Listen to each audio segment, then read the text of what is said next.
கர்த்தருடைய பரிசுத்த நாமத்துக்கு மகிமை உண்டாகட்டும். பிரியமானவர்களே, இந்த நாளிலும் கூட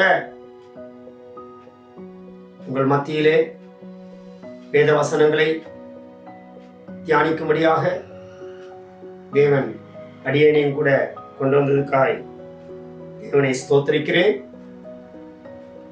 விசேஷமாக 2025 வருஷத்திலே இந்த டிசம்பர் மாதத்தின் முதல் நாளிலே அதிகாலையிலே தேவன் நம்மை ஜீவனோடு கொண்டு வந்ததுக்காய் தேவனை நான் நன்றியுள்ள இருதயத்தோடு துதிக்கிறேன். இந்த வருடத்திலே 11 மாதம் அளவும் நம் அனைவரையும் கர்த்தர் பாதுகாத்து இந்த 12வது மாதம் டிசம்பர் மாதத்தின் முதல் நாளிலே அதிகாலையிலே கர்த்தர் நம்மை கொண்டு வந்திருக்கிறார். நம்ம எல்லாரும் கண்களை மூடி இந்த அதிகாலையிலே ஒரு சிறிய ஜெபத்தை ஏறெடுத்து அவருடைய வாக்குத்தத்த வசனங்களை தியானித்து ஆசீர்வாதங்களை நாம் பெற்றுக்கொள்வோம். எங்களை அதிகமாய் நேசிக்குதான நல்ல தகப்பனே, இந்த நல்ல வேலைக்காய் ஸ்தோத்திரம். நீ செய்த நன்மைகள் எவ்வளவு மகத்துவமானவைகள். தேவனே, நீ நல்லவர் வல்லவர், வாக்குத்தத்தத்தில் உண்மையுள்ள தேவனா இருக்கிறபடினால் இந்த 11 மாதம் அளவு நீர் எங்களை பாதுகாத்து இந்த 12வது மாதமாயிருக்கிற டிசம்பர் மாதத்திலே எங்களை கொண்டு வந்தபடி நான் அவை துதிக்கிறோம். ஆண்டவரே, ஆண்டவரே, இந்த யூடியூப் மூலமாக எங்கெங்க தேவனுடைய பிள்ளைகள் வேத வசனங்களை கேட்டுக் கொண்டிருக்கிறார்களோ, இந்த அதிகாலையில் நம்முடைய வாக்குத்தத்தங்களை யார் யார் கேட்கிறார்களோ எல்லாருடைய இருதயங்களை நீர் பலப்படுத்துகிறார்கள். எழும்பி பிரகாசிக்கிற விளக்காயுடைய ஜனம் மாறட்டும். ஆண்டவரே,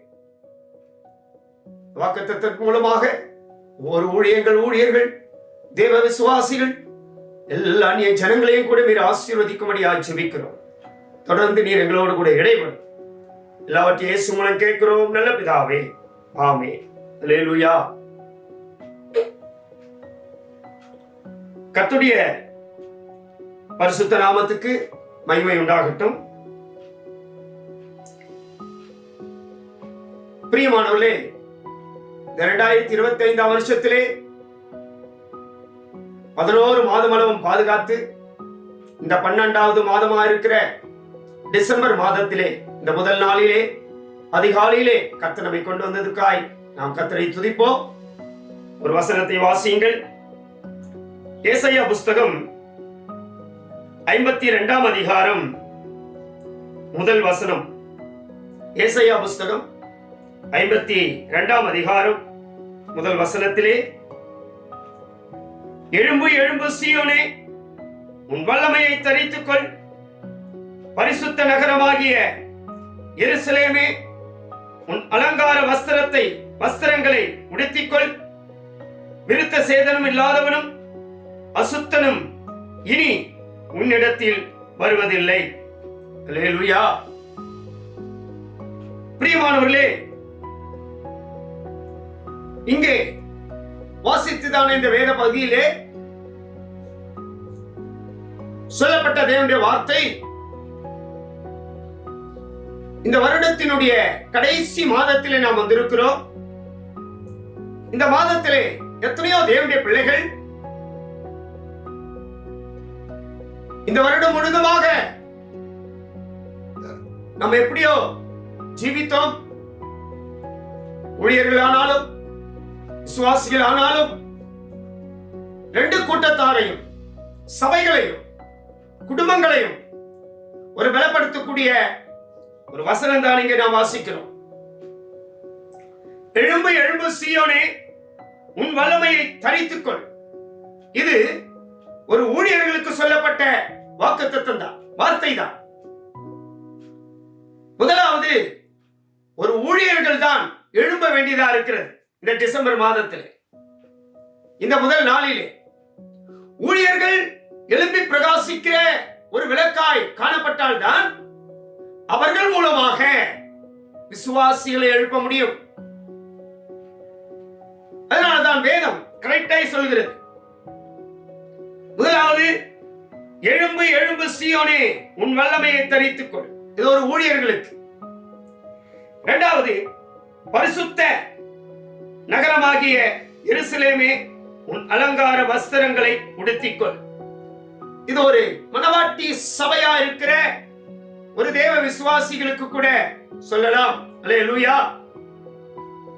இப்படி மூன்றாவது விருத்த சேதனம் இல்லாதவனும், நான்காவது அசுத்தனும் இனி உன்னிடத்தில் வருவதில்லை. அல்லேலூயா. பிரியமானவர்களே, இந்த 4 காரியங்களை சொல்லி நான் முடிக்கிறேன். இந்த டிசம்பர் மாதத்திலே ஊழியர்களா இருந்தாலும் விசுவாசிகளா இருந்தாலும் இங்கே சொல்லப்படுகிற வார்த்தை என்ன என்றால், பிரியமானவர்களே, எழும்பு எழும்பு சீயோனே, உன் வல்லமையை தரித்துக்கொள்.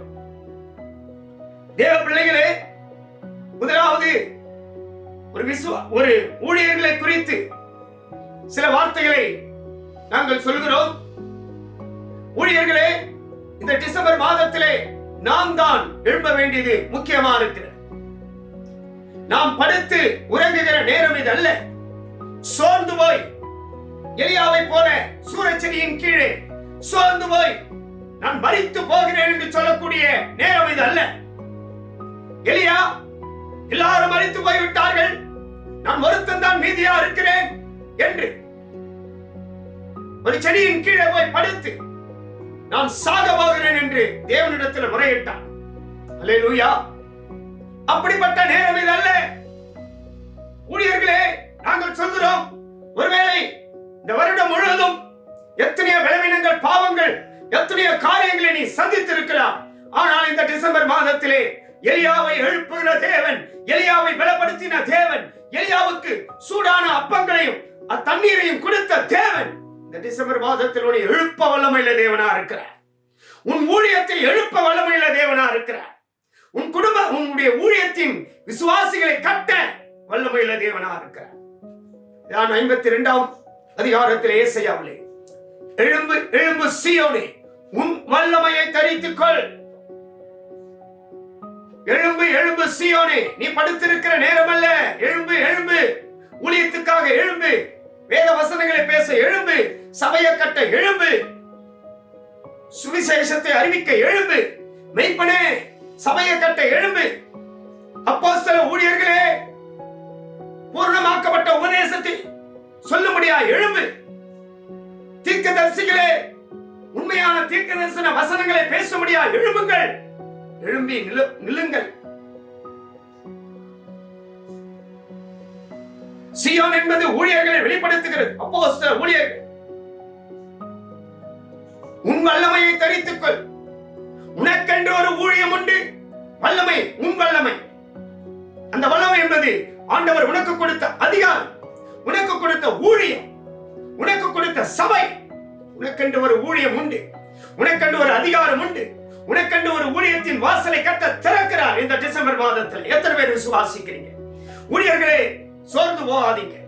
ஊழியனே, நீ பலவீனப்பட்டு போகாதே. எனக்கு ஊழியம் இல்லை என்று சொல்லாதே. உன்னை உண்மையாகவே ஊழியர்கள் கவனியுங்கள், உண்மையாகவே கர்த்தர் உன்னை ஊழியத்துக்கென்று அழைத்திருந்தார், உன்னை ஊழியக்காரனாய் மாற்றியிருந்தார், உன்னை கர்த்தர் உன்னோடு பேசியிருந்தார், ஒரு ஊழியத்தை கர்த்தர் உனக்காக வைத்திருக்கிறார். ஆமென், அல்லேலூயா. அதை குறித்து சந்தேகமே இல்லை. எழும்பு எழும்பு சீயோனே, உன் வல்லமையை தரித்துக்கொள். இந்த டிசம்பர் மாதத்திலே இந்த வருடம் முழுவதும் நீ செய்யாத ஒரு ஊழியத்தை கர்த்தர் இன்றைக்கு உனக்கு செய்ய வாசலை கர்த்தர் திறக்கிறார். சத்துரு பிசாசு ஒரு வழியாய் வந்து வாசலை மூடுவான். ஆனால் ஆண்டவரோ 7 வழியாய் வாசலை திறக்கிறவர். ஹல்லேலூயா. உனக்காக ஒரு ஊழியத்தின் வாசலை திறந்து வைத்திருக்கிறார். எலியாவை போல செடியின் கீழே போய் படுத்து நான் சாக போகிறேன் என்று சொல்கிறவன் ஊழியக்காரன் அல்ல, சுவிசேஷகன் அல்ல, மெய்ப்பன் அல்ல, போதகன் அல்ல, அப்போஸ்தலன் அல்ல, தீர்க்கதரிசி அல்ல. நீ ஒரு அப்போஸ்தலனா? நீ ஒரு தீர்க்கதரிசியா? நீ ஒரு சுவிசேஷகனா? நீ ஒரு மெய்ப்பனா? நீ ஒரு போதகனா? தேவனுடைய பிள்ளையே, சபையினுடைய பக்தி விருத்திக்காக 5 விதமான உத்தியோகஸ்தரா இருக்கிற ஊழியர்களை கர்த்தர் ஏற்படுத்தி இருக்கிறார். இதிலே முதலிடம் அப்போஸ்தல ஊழியத்துக்கு தந்திருக்கிறார். அதான் பூரணமாக்கப்பட்ட உபதேசத்தை அறிவிக்கிறது. தேவ பிள்ளையே, உனக்கு எந்த ஊழியத்தை தந்தாரோ அந்த ஊழியத்தின் வாசலை நாங்கள் ஊழியர்களுக்கு சொல்கிறோம். உண்மையாகவே கர்த்தர் உன்னை அழைத்திருந்தார், கர்த்தர் உன்னை ஊழியத்துக்கென்று வேறு விரித்திருந்தார், அந்த ஊழியத்தின் வாசலை நீயே மூடக்கூடாது. உனக்கென்று ஒரு ஊழியம் உண்டே, உனக்கென்று ஒரு வாசல் உண்டே. அதைதான் சொல்கிறது ஏசாயா 52 அதிகாரம். எழும்பு எழும்பு சீயோனே, உன் வல்லமையை தரித்துக்கொள். உன் வல்லமை என்பது உன்னுடைய ஊழியத்தை நீ தரித்துக்கொள். உன் ஊழியத்தை நீ கட்டு, உன் சபையை நீ கட்டு, உன் ஜீவியத்தை நீ கட்டு, உன் சுபாவத்தை நீ கட்டு. டிசம்பர் மாதத்திலே உன் ஊழியத்தை நீ கட்ட வேண்டும். இந்த டிசம்பர் மாதத்திலே உன் ஜீவியத்தை நீ கட்ட வேண்டும், உன் சபையை நீ கட்ட வேண்டும். உன் சபையை நீ மூடி வைத்திருக்கிறாயா? உன் ஊழியத்தை நீ மூடி வைத்திருக்கிறாயா? எழும்பு எழும்பு எழும்பு. கர்த்தர் உன்னை எழும்பும்படியாய் ஒரு அபிஷேகத்தை கர்த்தர் உனக்கு தருகிறார். ஷவகத்துடானியா கரவலகத்துடானியா. அது பரலோகத்தில் இருந்து அந்த அபிஷேகம் வந்து கொண்டிருக்கிறது. அது பரலோகத்தில் இருந்து அந்த அக்கினி வந்து கொண்டிருக்கிறது. ஊழியர்களே, பயப்படாதிருங்கள். கர்த்தர் உனக்கென்று ஒரு ஊழியத்தை வைத்திருக்கிறார். எலியாவை போல அவிசுவாசமாக நான் மரிக்க போகிறேன் என்று சொல்ல கர்த்தர் அவனை பலப்படுத்தினார். காகத்தின் மூலமாக, காகத்துக்கு மூலமாக அப்பங்களை தந்து, தண்ணீரை தந்து, இன்னும் நீ செய்ய வேண்டிய பிரயாணம் வெகு தூரம். ஹல்லேலூயா. ஊழியர்களே, நீங்கள் செய்ய வேண்டிய ஊழியங்கள் இன்னும் ஏராளமா இருக்கிறது. நீங்கள் கட்ட வேண்டிய சபைகள் இன்னும் ஏராளமா இருக்கிறது. நீ சோர்ந்து போய் படுக்கிற நேரம் இது அல்ல. எழும்பு எழும்பு. எலியா படுத்திருந்த பொழுதுதான் நீ எழும்பி உன் பிரயாணத்தை தொடரு சொன்ன தேவன். இந்த பூமி எங்கும், இந்த உலகம் எங்கும் இந்த வார்த்தையை கேட்டுக்கொண்டிருக்கிற ஊழியர்களுக்கு நாங்கள் சொல்கிறோம், நீங்கள் எந்த ஸ்தானத்தில் அழைக்கப்பட்டீர்களோ அந்த ஸ்தானத்தில் நீ எழும்பி நிற்பாயாக. ஒரு அப்போஸ்தலனாய் கர்த்தர் உன்னை அழைத்தாரா? ஒரு தீர்க்கதரிசியாய் உன்னை கர்த்தர் அழைத்தாரா? ஒரு சுவிசேஷகனாய் கர்த்தர் உன்னை அழைத்தாரா? ஒரு மேய்ப்பனாய் கர்த்தர் உன்னை அழைத்தாரா? ஒரு போதகனாய் கர்த்தர் உன்னை அழைத்தாரா? அந்த ஸ்தானத்திலே மறுபடியும் கர்த்தர் உன்னை எழும்ப சொல்கிறார். அந்த ஸ்தானத்திலே கர்த்தர் உன்னை மறுபடியும் எழும்ப சொல்கிறார். எழும்பு எழும்பு சீயோனே, எழும்பு எழும்பு என் ஊழியர்களே, எழும்புங்கள். என்னுடைய வருகை அதி சீக்கிரமா இருக்கிறது. என்னுடைய ரகசிய வருகை அதி சீக்கிரமா இருக்கிறது. என்னுடைய ஊழியத்தை கட்டும்படியாகவே உன்னை நான் அபிஷேகம் பண்ணினேன். என்னுடைய சபையை கட்டும்படியாகவே நான் உன்னை ஊழியனாய் வேறு விரித்தேன். என்னுடைய உபதேசத்தை நீ அறிவிக்கும்படியாகவே என்னுடைய வாயிலே உன்னுடைய வார்த்தையை நான் வைத்தேன். எழும்பு ஊழியர்களே, எழும்பு சீயோனே, எழும்பு சீயோனே. சீயோன் என்று சொல்வது தேவனுடைய ஊழியர்களை வெளிப்படுத்துகிறது. அப்போஸ்தல ஊழியர்களை வெளிப்படுத்துகிறது. அப்போஸ்தல ஊழியர்களுக்காக மாற்றம் நாங்கள் இப்பொழுது பேசவில்லை. 5 விதமான உத்தியோகஸ்தர். முதலாவது அப்போஸ்தலர், 2வது தீர்க்கதரிசிகள், 3வது சுவிசேஷகர், 4வது போதகர், 5வது மேய்ப்பர். தேவ பிள்ளையே, எந்த ஸ்தானத்தில் கர்த்தர் உன்னை அழைத்தார்? அப்போஸ்தலனை அழைத்தாரா? நீ ஏன் ஊழியத்தை மூடி வைத்திருக்கிறாய்? உன்னை ஒரு தீர்க்கதரிசியை அழைத்தாரா? எதற்கு உன்னுடைய வரங்களை மூடி வைத்திருக்கிறாய்? உன்னை ஒரு சுவிசேஷகனை அழைத்தாரா? எதற்கு உன் பிரயாணத்தை நீ தொடராமல் இருக்கிறாய்? உன்னை ஒரு போதகனாய் அழைத்தாரா? எதற்காக வசனங்களை போதிக்காதபடி இருக்கிறார்? ஒரு மேய்ப்பனாய் சபையை கட்டும்படியாய் அழைத்தாரா? எதற்காக ஆடுகளை விட்டு எங்க போய் கொண்டிருக்கிறார்? உன் விசுவாசிகளை விட்டு நீ எங்க போய் கொண்டிருக்கிறார்? உன் பிரயாணம் எங்க போய் கொண்டிருக்கிறது? எழும்பு. எலியாவை பலப்படுத்தின தேவன், எலியாவை ஆசீர்வதித்த தேவன், எலியாவை தைரியப்படுத்தின தேவன் இந்த காலை வேளையிலே, இந்த டிசம்பர் மாதத்தின் முதல் நாளிலே, இந்த அதிகாலையிலே, ஊழியர்களே, எங்க இருந்து நீ இந்த வார்த்தையை கேட்கிறாரோ, இது ஜீவனுள்ள தேவனுடைய வார்த்தை. கர்த்தர் உன் ஊழியத்தை வாளாக்காமல் தலையாக்குவாராக. கர்த்தர் உன்னுடைய ஊழியத்தை கீழாக்காமல் மேலாக்குவாராக. ஒரு பெரிய அபிஷேகம் வானத்தில் இருந்து வரப்போகிறது. ஒரு பெரிய அக்கினியை கர்த்தர் பழைய ஏற்பாட்டு பரிசுத்தவான்களை கொண்டு அக்கினியை இறக்கி, பாகால் தெய்வம் அல்ல, ஜீவனுள்ள தேவனே தெய்வம் என்று சொன்ன தேவன் உன் ஊழியத்தின் மூலமாக இந்த டிசம்பர் மாதத்தில் கர்த்தர் வெளிப்படுத்துவாராக. இந்த டிசம்பர் மாதம் உனக்கு ஒரு திருப்பு முனையாயிருக்கும். இந்த 2025 வருஷத்தினுடைய டிசம்பர் மாதத்தில் ஒரு பெரிய ஊழியத்தை நீ செய்து ஒரு புதிய வருஷத்துக்குள்ள நீ பிரவேசிப்பாயாக. தேவ பிள்ளையே, உன் ஊழியத்தை நீ தொடரும்படியாக நீ எழும்ப வேண்டியதாய் அவசியமா இருக்கிறது. உன் வல்லமையை தரித்துக்கொள், உன் ஊழியத்தின் வஸ்திரங்களை தரித்துக்கொள். ஒருவேளை ஊழியர்களே, நாங்கள் உங்களுக்கு சொல்கிறோம், யோசுவாவை போல உன் வஸ்திரம் அழுக்கா இருக்கிறதா? உன் பாகை பழுதாய் போனதா? கர்த்தர் உன்னை கைவிடவில்லை. சாத்தான் தான் உன்னை குற்றப்படுத்திக் கொண்டிருக்கிறார். உன் சத்துருக்கள் தான் உன்னை குற்றப்படுத்திக் கொண்டிருக்கிறார்கள். ஆனால் தேவன் குற்றப்படுத்தவில்லை. சகரியா புஸ்தகம் 3ஆம் அதிகாரத்திலே யோசுவாவின் ஊழியக்காரனை குறித்து நாம் வாசிக்கும் போது, யோசுவாவின் வஸ்திரம் பழுதாய் போனது, அழுக்காய் மாற்றப்பட்டது. சாத்தான் வந்து குற்றப்படுத்துகிறார். ஒரு ஊழியக்காரனை குற்றப்படுத்துவது சாத்தான் தான், சத்துரு தான். ஆனால் தேவன் உன் பழுதான வஸ்திரத்தை மாற்றும்படியாக நீ எழும்பி நின்றால் போதும், நீ எழும்பி பிரகாசித்தால் போதும், என் தேவனே என்று நீ கூப்பிட்டால் போதும், நீ மனஸ்தாபப்பட்டால் போதும், நீ எழும்பி. எலியாவை போல சோர்ந்து படுத்துக் கொண்டால் உன் ஊழியத்தை புதுப்பிக்க மாட்டார். உன் ஊழியத்தில் ஒரு புதிய ரகசியங்களை கர்த்தர் சொல்ல போகிறார். உன் ஊழியத்தில் ஒரு புதிய வெளிச்சத்தை கர்த்தர் அனுப்ப போகிறார்.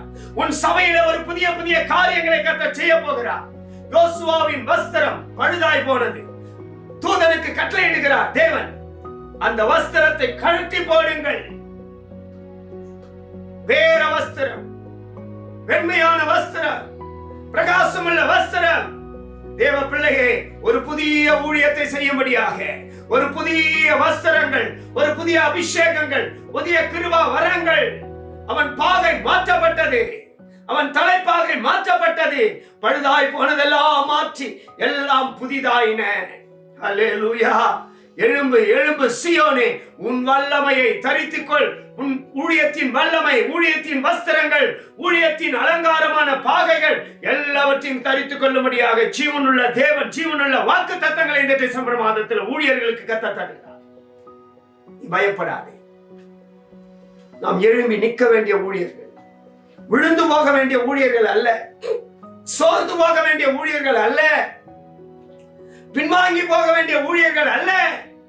பூமி எங்கும் போய் தேவனுக்கு சாட்சியா ஜீவிக்க வேண்டிய ஊழியர்கள், பூமி எங்கும் போய் அவருடைய உபதேசத்தை அறிவிக்க வேண்டிய ஊழியர்கள், அவர் சத்தியத்தை அறிவிக்க வேண்டிய ஊழியர்கள்.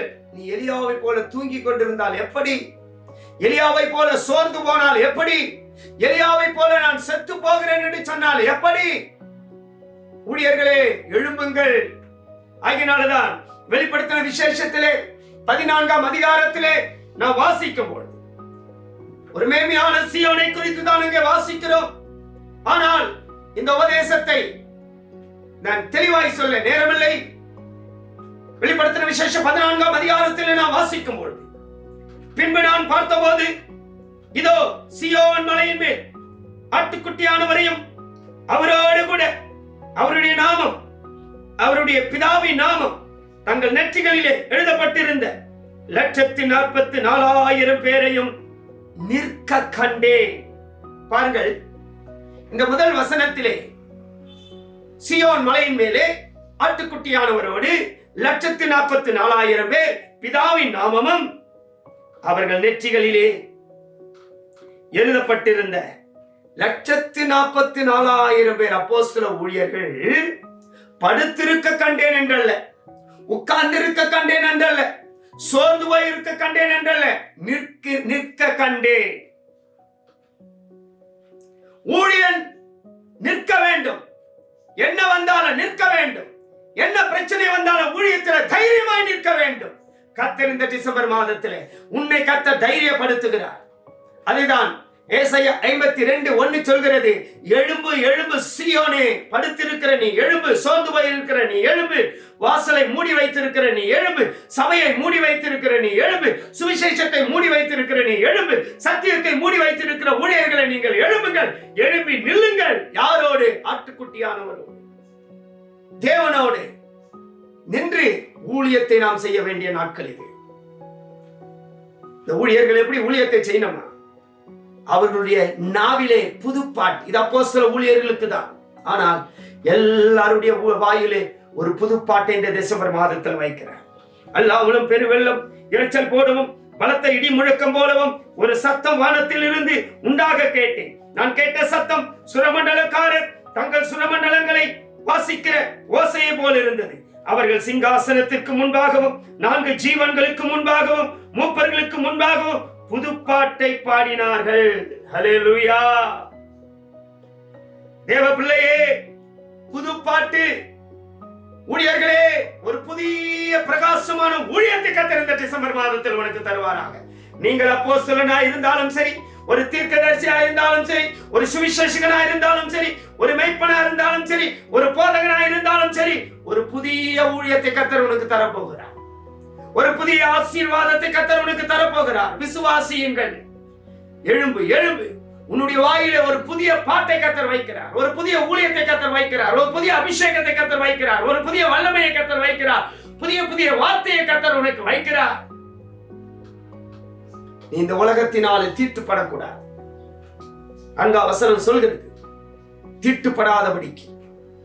5 வசனம் சொல்கிறது இவருடைய வாயிலே கபடு காணப்படவில்லை. இவர்கள் தேவனுடைய சிங்காசனத்துக்கு முன்பாக மாசில்லாதவர்களாயிருந்தார்கள். அருமையான தேவ பிள்ளையே, இவர்களுடைய வாயிலே கபடு காணப்படவில்லை.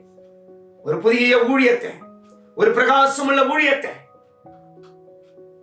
ஒரு சீயோனாய் நீ மாற்றப்பட வேண்டுமானால், ஒரு பிரகாசமுள்ள ஊழியக்காரனாய் நீ மாற்றப்பட வேண்டுமானால், நீ சோர்ந்து போகிற ஊழியக்காரனாக அல்ல, பலப்பட்ட ஒரு ஊழியக்காரனாய் மாற்றப்பட வேண்டுமானால் உன் வாயிலே கபடு காணப்படக்கூடாது. அவர்கள் மாசு இல்லாதவர்களாய், எந்த அசுசி இல்லாதவர்களாய், யோசுவாவை சுத்திகரித்த தேவன், யோசுவாவை பரிசுத்தப்படுத்தின தேவன், எலியாவை பலப்படுத்தின தேவன் இந்த டிசம்பர் மாதத்தின் முதல் நாளிலே ஊழியர்களா இருக்கிற உங்களையும் கூட கர்த்தர் பலப்படுத்துவாராக. தேவனுடைய பிள்ளைகளே, முதலாவது ஏசாயாவிலே ஊழியர்களை குறித்து தான் சொல்லப்பட்டிருக்கிறது. மதிமா ஏசாயா 52 அதிகாரம் 1 வசனத்திலே வாசிக்கும் போது, எழும்பு எழும்பு சீயோனே. அதாவது ஊழியக்காரன் எழும்பினார் சபையை கட்ட முடியும், விசுவாசிகளை கட்ட முடியும். 2வது, பரிசுத்த நகரமாகிய எருசலேமே உன் அலங்கார வஸ்திரத்தை உடுத்திக்கொள் என்று சொல்லப்பட்டிருக்கிறது. அல்லேலூயா. பரிசுத்த நகரமாகிய எருசலேமே. தேவனுடைய பிள்ளைகளே, இந்த பரிசுத்த நகரமாகிய எருசலேம் என்பது ஒரு மணவாட்டி சபையை தான் காட்டுகிறது. மணவாட்டி சபை மாத்திரம் காது, ஒரு சுவாசிகளுக்கும் நிழலாட்டமா இருக்கிறது.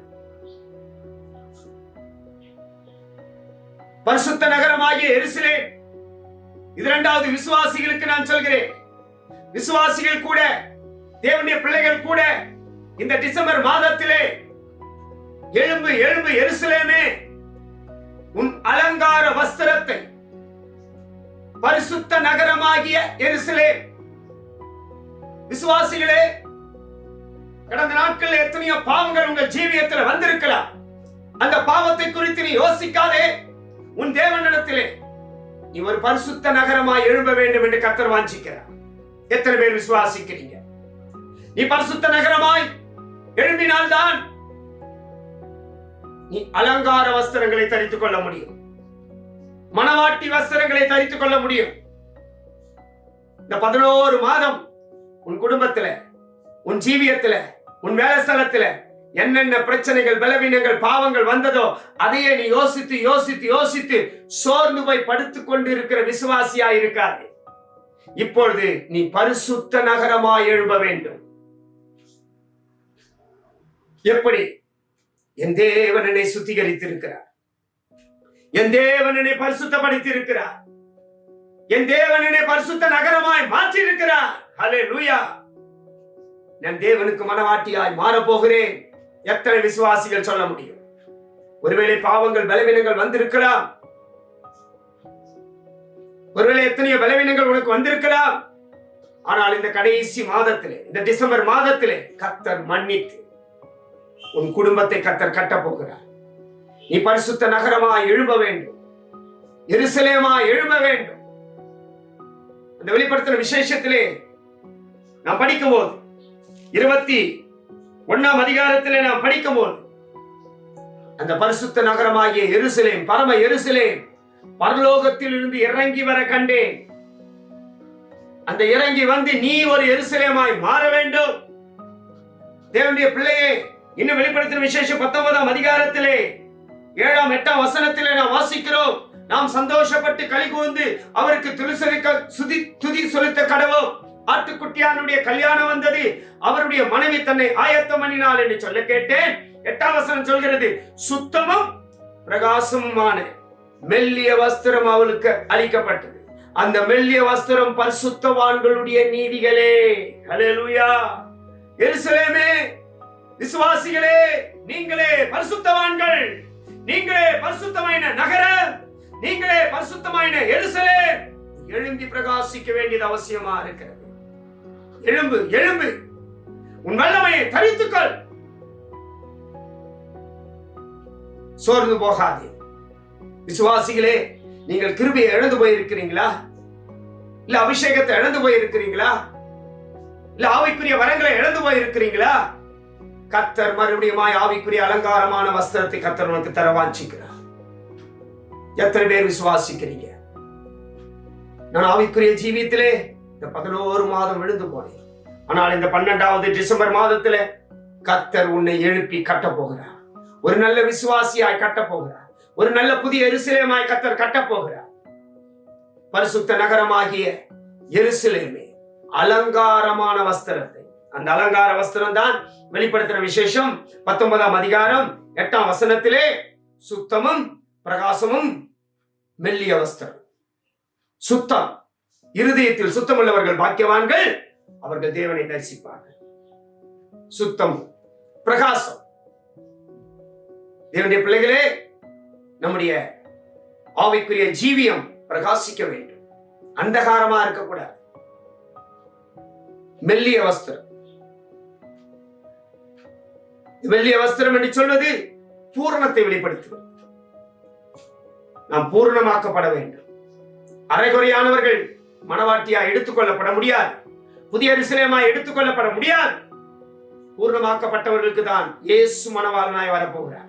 பூர்ணமாக்கப்பட்ட சபையை சேர்க்கும்படியாக தான் இயேசு மணவாளனாய் வரப்போகிறார்.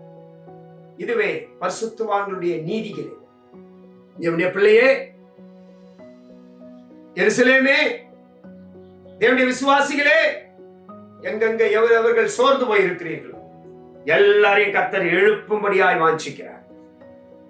அதனாலதான் கடைசியாய் ஏசாயா 52 1ஆம் வசனத்திலே, எழும்பு, எழும்பு சீயோனே, உன் வல்லமையை தரித்துக்கொள். பரிசுத்த நகரமாகிய எருசலேமே, உன் அலங்கார வஸ்திரத்தை உடுத்திக்கொள். சீயோன் என்பது ஊழியர்கள். பரிசுத்த நகரமாகிய எருசலேம் மணவாட்டி சபை விசுவாசிகளை வெளிப்படுத்துகிறது. அதற்கு கீழே சொல்கிறார், விருத்த சேதனம் இல்லாதவனும் அசுத்தனும் இவர்கள் 2 பேரும் உன்னிடத்தில் இனிமே வருவதில்லை. கர்த்தர் ஒரு ஜெயத்தை தருகிறார். விருத்த சேதனம் இல்லாதவன் என்று சொன்னார். தேவனுடைய பிள்ளைகளே, அவன் சாத்தானை வெளிப்படுத்துகிறார். அவனுக்கு விருத்த சேதனம் இல்லை. அவன் தேவனால் தள்ளப்பட்டவன், அசுத்தன் என்றால் இந்த உலகத்தை வெளிப்படுத்துகிறார். விருத்த சேதனம் இல்லாதவனும் அசுத்தம். எந்த உலகமோ மாமிசமோ பாவமோ உன் வீட்டுக்குள்ளே, உன் ஊழியத்துக்குள்ளே, உன் ஜீவியத்துக்குள்ளே வராதபடி ஆண்டவர் பரிசுத்த ஆவியின் அபிஷேகத்தினாலே கர்த்தர் உன்னை பாதுகாக்கிறார். கிருபையினாலே கர்த்தர் உன்னை பாதுகாக்கிறார். எல்லாரும் கண்களை மூடு, முழங்கால் படியிடுவோம். இந்த டிசம்பர் மாதத்தின் முதல் நாளிலே கர்த்தர் உன்னை பலப்படுத்துகிறார். எழும்பு, எழும்பு சீயோனே, உன் வல்லமை. சீயோன் மாத்திரமல்ல, சுவாசிகள் கூட வல்லமையை தரித்துக் கொள்ளுங்கள். தேவனுடைய பிள்ளைகளே, நம்ம எல்லாரும் முழங்கால் படியிடும் போது ஒரு வல்லமை உன்னை தொடப்போகிறது. ஒரு சக்தி உன்னை தொடப்போகிறது. இந்த டிசம்பர் மாதத்தில் ஒரு பெரிய காரியத்தை கர்த்தர் உனக்கு செய்ய போகிறார். எந்த விசுவாசிகளும் அவிசுவாசப்படாது. உன் வீட்டுக்குள்ள இருக்கிற அசுத்தங்கள், உன் வீட்டுக்குள்ள விருத்த சேதனம் இல்லாத இருக்கிற எல்லா காரியங்கள் இந்த டிசம்பர் மாதத்தில் இயேசுவின் நாமத்தினால, இந்த நேம் ஆஃப் ஜீசஸ், பரிசுத்த ஆவியானவர் இயேசுவின் இரத்தத்தின் மூலமாய் சுத்திகரித்து பரிசுத்தமாக்குவாராக. ஒரு பெரிய காரியத்தை கர்த்தர் செய்வாராக. நீ பயப்படாதே, கலங்காதே, திகையாதே. நானே உன் தேவன் என்று சொன்னவர் உன் வீட்டையும், உன்னையும், பிள்ளைகளையும், மனைவியும், புருஷனையும் சுத்திகரித்து ஒரு பெரிய காரியத்தை செய்வார் என்று இயேசுவின் மூலமாய் கேட்கிறோம் நல்ல பிதாவே. ஆமென்.